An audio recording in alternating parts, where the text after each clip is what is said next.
बनावट जन्म दाखल्याद्वारे तरुणीच्या अपहरणाची तक्रार, मालवणी पोलीस स्थानकात गुन्हा दाखल. पुण्यात 100व्या नाट्य संमेलनाचा शुभारंभ, भव्य रथयात्रा आणि बाईक रॅलीनं सोहळ्याला सुरुवात.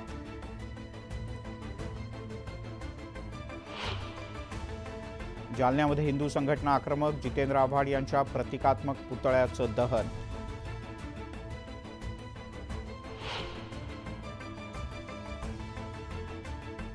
बुलढाण्यात जितेंद्र आव्हाड यांच्या विरोधात संतापाची लाट, वादग्रस्त वक्तव्य केल्यावरून सिंदखेड राजामध्ये निषेध.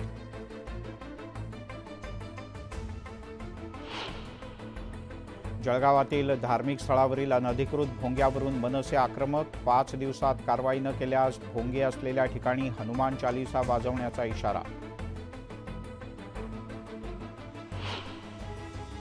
राज्यपाल रमेश बैस नाशिकच्या दौऱ्यावर, काळाराम मंदिरात घेतलं दर्शन.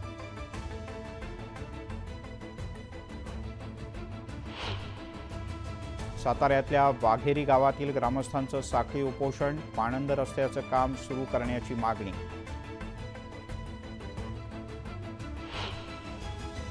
अमरावती जिल्ह्यातील 2,500 संपकरी अंगणवाडी सेविकांना कारणे दाखवा नोटीस, तातडीनं कामावर हजर राहण्याचे आदेश. पंढरपुरात शनिवारी ओबीसी एल्गार मेळाव्याचं आयोजन, मंत्री छगन भुजबळ आणि आमदार गोपीचंद पडळकर मेळाव्याला संबोधित करणार.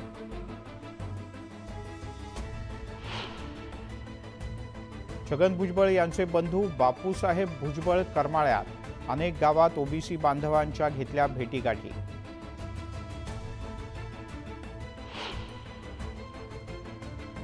वाशिममधला मसलापेन देगाव दरम्यान महामार्ग बनला, मृत्यूचा सापळा. अपघाताच्या घटनांमध्ये मोठी वाढ, तातडीनं दुरुस्तीची मागणी. पालघरमध्ये धुक्यामुळे आंबा उत्पादनावर परिणाम, मोहोर गळाल्यानं आंबा बागायतदार चिंतेत.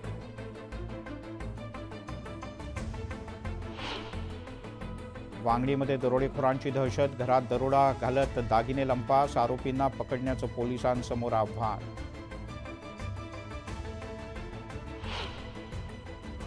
कारखान्यात घुसून कामगाराचा मालकावर हल्ला, उल्हासनगरच्या कॅम्प नंबर 5 मधली घटना सीसीटीव्हीत कैद.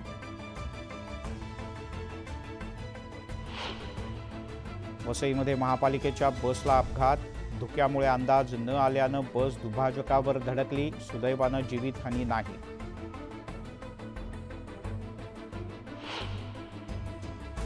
रत्नागिरीतल्या वेळा समुद्रकिनारी विणीच्या हंगामाला सुरुवात, कासवांची पिल्लं समुद्राकडे झेपावली.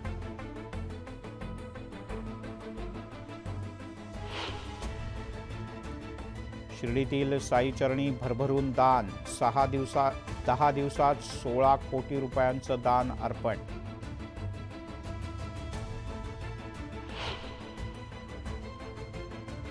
अंडरवर्ल्डचा डॉन दाऊद इब्राहिमच्या जागेचा आज लिलाव, खेडमधल्या मुमके इथे 4 जागांचा लिलाव होणार.